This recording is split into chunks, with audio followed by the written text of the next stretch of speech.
Welcome to the First Buck Podcast, where we feature stories about entrepreneurs and the people who support them.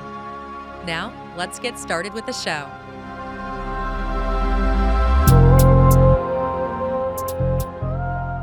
Hello, and welcome to the First Buck Podcast, brought to you by sky'sthelimit.org. We feature stories about business leaders, entrepreneurs, and the people who support them. Today, we're joined by Mack, retired CEO of consumer and small business banking for Wells Fargo. Mary was named Fortune magazine as one of the most 50 powerful women in business for 6 consecutive years. She has been on America's Bankers list as most powerful women in banking. And after a 39-year career, Mary recently retired from Wells Fargo. So we're really lucky to get a few moments of her time now to reflect on her incredible accomplishments. Mary has been an advocate for entrepreneurs and small businesses throughout the country across her entire career, and has a proven commitment to diversity, equity, and inclusion. Through Wells Fargo's Open for Business Fund, roughly $420 million in grants were awarded to over 235 community development financial institutions and other nonprofits that support underserved small businesses in the aftermath of the pandemic. So welcome to the podcast, Mary. So we got a little tradition around here. The first question we always like to ask is, how did you earn your first buck? So I'm delighted to be here. First of all, thank you for the opportunity to spend some time with you all. Interestingly, I earned my first buck in banking, but not at all related to where I am now. I'm not counting babysitting. Maybe babysitting counts, but it did at the time. But I had a job as a high schooler, and then during the summers in college, returning bad checks. And I'm going to totally date myself now, but it was back when you returned bad checks by picking up a plastic tray that had all the checks in it. You got the old 3-part carbon form. You found the check for $22.42. I made a phone call to somebody saying, hey, that your check's not good. Can you cover it? Made a decision about whether to cover it or not. It did that for several summers in a purple polyester uniform, which is a whole different story.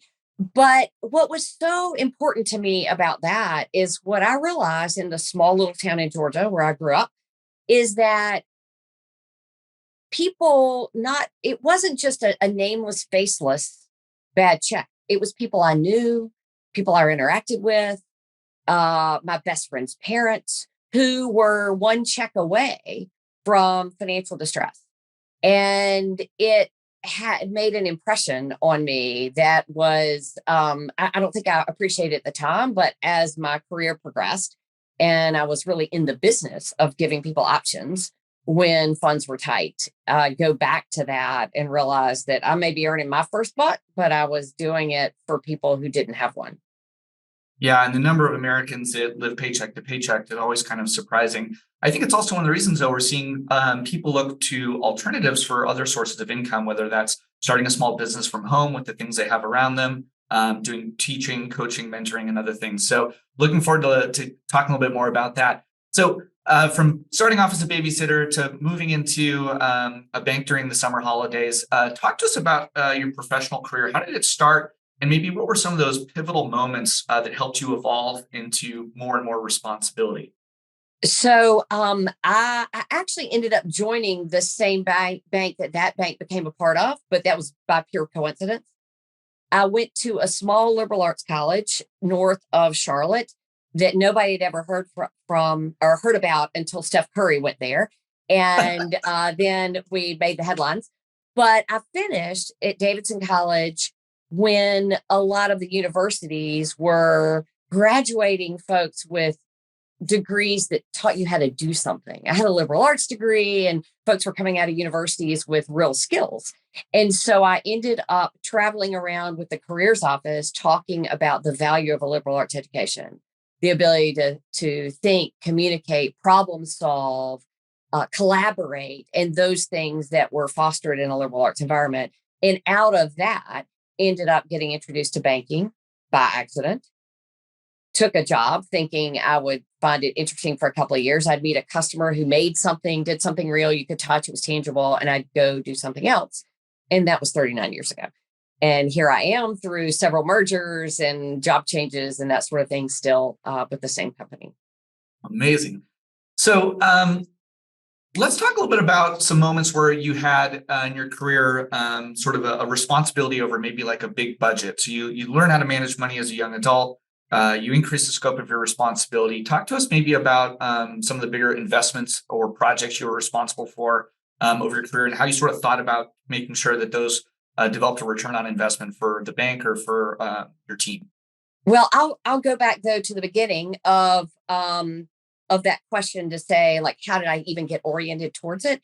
I Yeah. had a boss early in my career, one of the most intuitive people I've ever known, who could see that I could make good instinct-based decisions.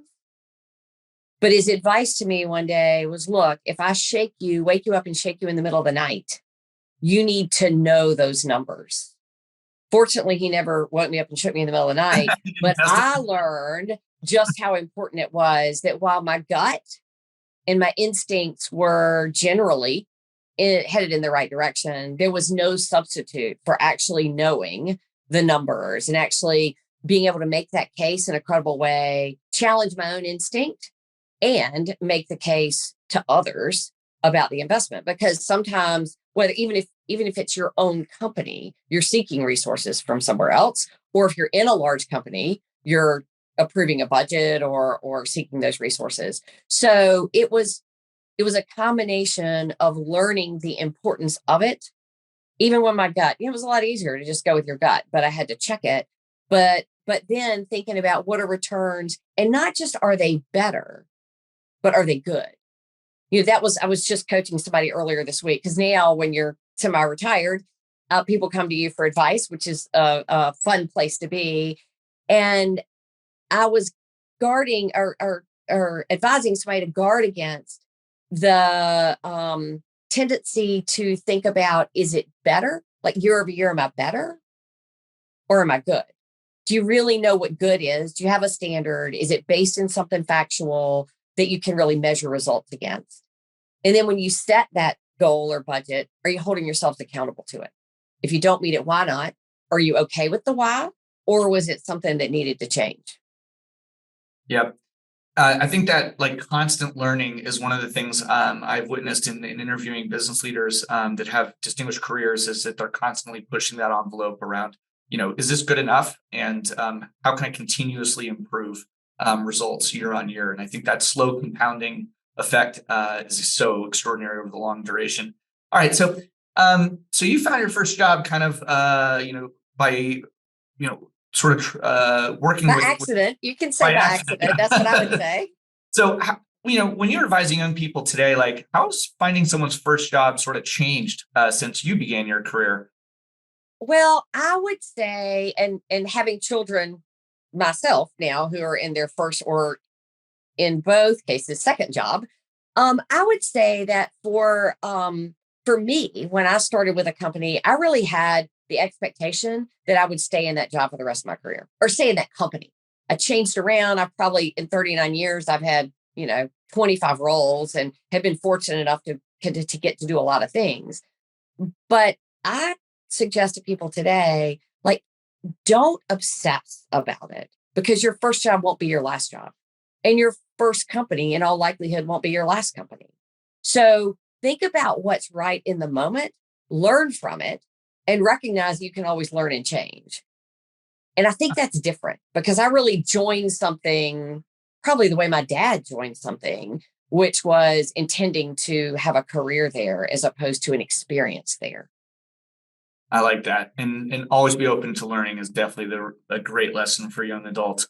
Okay, so let's talk a little bit about entrepreneurship. I mean, many early stage entrepreneurs knock on the doors of their local banks because they need a loan or to get funding for a business idea. What advice would you give to a young person out there thinking about their startup? Where should they get started? I would start, and I know part of the purpose is for us to talk about access to capital, but I would start even before that to say, like, listen a lot. Make sure you have a really good plan, and you've thought through it. But I don't think you can even do that until you listen. Seek out advice. Sky's the Limit has resources. A bank like Wells Fargo has resources. We have mentoring programs that are separate and apart. from the loan or the access to capital that you might be looking for. Know your competition really well. What do they do? What are the gaps? What gap are you filling? Is there an express need for what it is you want to do? Or is it just something you're interested in? Get really grounded in those facts first. And then that helps you better make the case and size up what the real opportunity is. And then I think a lot of small businesses in the startup phase are looking for alternative sources of capital that may not be ready for a bank loan yet. And that's okay. There are a lot of banks that can then refer you back to those alternative sources of capital. We do that. If you're not ready for a bank loan, we can put you in touch with resources that are early stage resources. So I would go in with a really good plan, but with your eyes wide open, and don't get discouraged if you're not ready for a bank loan, because most small businesses aren't when they start. But have your head around that really before you start the journey. One of the things we teach in this Pathway to Business Ownership, which is a curriculum we add into the sky'sthelimit.org platform, definitely starts with getting a plan, listening to customers, developing a customer-centric perspective in everything you do. And then a lot of it is about that team sport, which is you have to battle test your idea. Like you said, you have to listen a lot. You need to go seek out some mentors and advisors to give you feedback on your approach. And then the access to capital, like you said, is not the thing to be discouraged about. It's to go practice your idea in the wild. And then when you're ready, there are different funding systems that will unlock themselves appropriately over time. So that's a great bit of advice we also seek out. Okay, so you've hired a lot of people in your career. What are some of the things you look for in successful candidates? Maybe what's your favorite interview question? Well, I'm really looking for somebody who has an experience that is transferable or translatable. So they don't have to have done exactly what we're hiring them for, but what are the core skills that they demonstrated success with in a different scenario that apply here? Like, tell me about a time when you were faced with conflict and how did you resolve it? Or tell me about a time when you took an idea from inception to execution and how did you do it? Who did you do it with? How did you think about the resources? But rather than having people project what they would do, what I'm trying to look for is where they have done it. Because any of us can talk about what we would do. We just don't know if we can do it or not. But have you done it in a different context? And so that really is, it's also sort of, I'm looking for somebody who has the willingness to learn the core skills, because generally we can teach, they can learn, but they've got to have the sort of openness for that learning. So you mentioned a boss of yours early in your career that sort of saw potential in you. Who have been some of the most important mentors in your career, and what can you tell us about them and how that relationship helped forge the opportunities and how you thought about your confidence and everything else in your career? Probably the most important mentors have been those who helped me see potential or opportunity when I didn't. Brought my voice into the room, which was a really big part of the confidence building. When I wasn't willing to speak up or didn't know whether I should or not, they would literally ask a question to bring me in. And then as my career developed, and I told this story at a large event that we had earlier in the month, there is no doubt that I am in the job that I'm in now because I had a boss who spoke up when I wasn't in the room to somebody that I'd never met and said, "Oh, if you've got that problem, you should go talk to Mary because she can fix that for you." And it's the people who sponsor you, who say your name and endorse you when you're not in the room. And they lend their credibility to you, right? They sort of transfer that in the moment. Yeah. And then there are also the people who give you the straight feedback. And when I was coming along way back when, being a woman in the workforce, particularly I started out in the wholesale part of our organization. Then I went to retail brokerage. Those were less diverse parts of our organization. I now am in a very diverse part of our organization for the last 10 years or so, which has been great. But when I was there, it was a little harder maybe for somebody to think about giving feedback across different. So I asked for it. I sought it out. I tried to make it as easy as possible for somebody to give me the feedback. And when somebody realized that that really was kindness, direct was kind, because otherwise I didn't know what I needed to improve. That was a real gift. I think that's so important. And, talking about mentors that are your advocates, these like professional guardian angels, they're there to give you advice, teach down some of the things they may have experienced, but ultimately sort of let you find your path. But I think that point about seeing feedback as a gift is really important. It's hard to hear the truth about things that you're not necessarily best at right now. But too often people are afraid of getting negative feedback or even criticism. But ultimately, a great mentor is pointing these things out so that you can improve. We all have blind spots. I know I do, and I couldn't develop without someone pointing those things out to me because I'm completely unaware of them. Well, and sometimes people are afraid to give it to you because I don't know if they were concerned about how I'd react or it just made them nervous. And so I can remember instances. I had a boss one time who had written out my performance review, which is customary. But he was literally sitting there reading it to me. And I know it's because he was nervous, that he wanted to sandwich in, some positive feedback. He was going to give me something to work on. He was going to give me some more positive. And I finally said, stop. Like, I need to hear this. This is good for me because if you leave without telling me, you're still going to feel that way and I'm just not going to know it. Yeah. So I then learned that I just need to make it as easy as possible because the only person who lost out if I didn't get it was me. Yeah.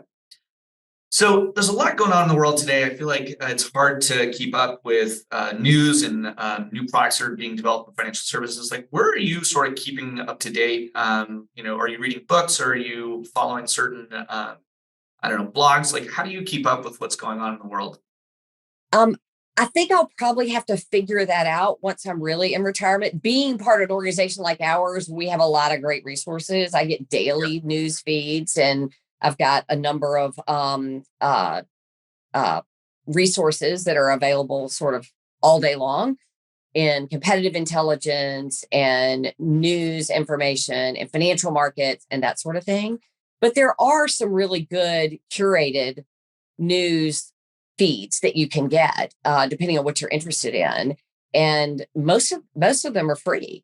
If you go out there and just look for what is it you need to know about. And I wouldn't underestimate the value of being current on those things, almost regardless of the business you're in, because the cost of capital impacts everybody. The interest rate environment impacts everybody.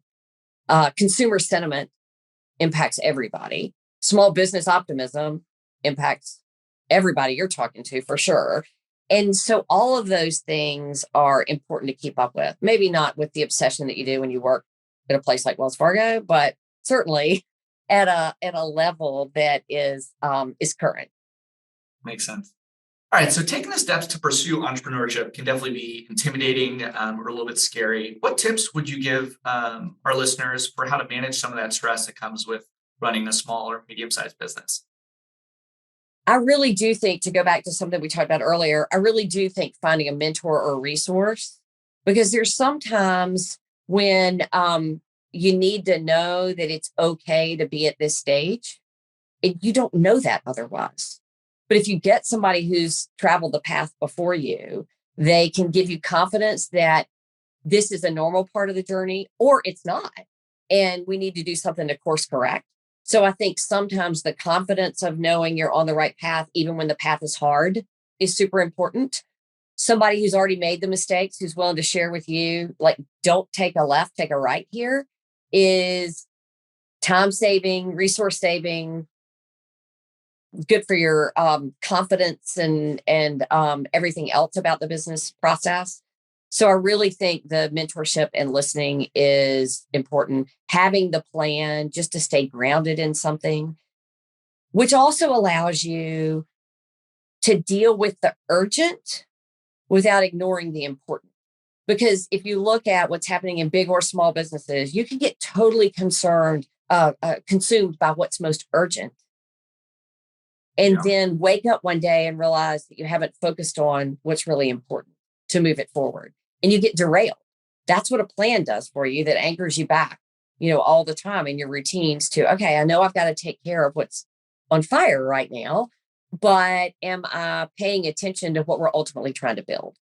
Yeah. I think having that perspective and executing against a plan sort of with persistence is so important. There are always going to be fires to put out, and mentors and other entrepreneurs that have traveled the path of entrepreneurship really are empathetic and sympathetic to other entrepreneurs. It's one of the best ways to find your tribe a little bit if you're in the world of creating businesses and building services and products. Is frankly, whether you run a really, really big company or a really, really small company, you're serving customers. You've got to do a great job listening. Customer service is always going to be extremely important.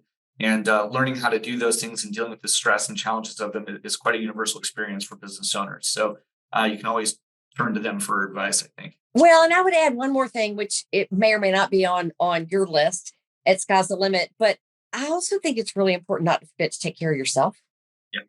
because the investment in yourself physically, spiritually, mentally makes you stronger to weather the storms that inevitably come when you're running a small business, whether they're financial storms or whether you have to fire your first person or whatever it is. That's super hard. You didn't sign up to do that. You signed up to do whatever it was that you wanted to create or build or generate, whatever it is.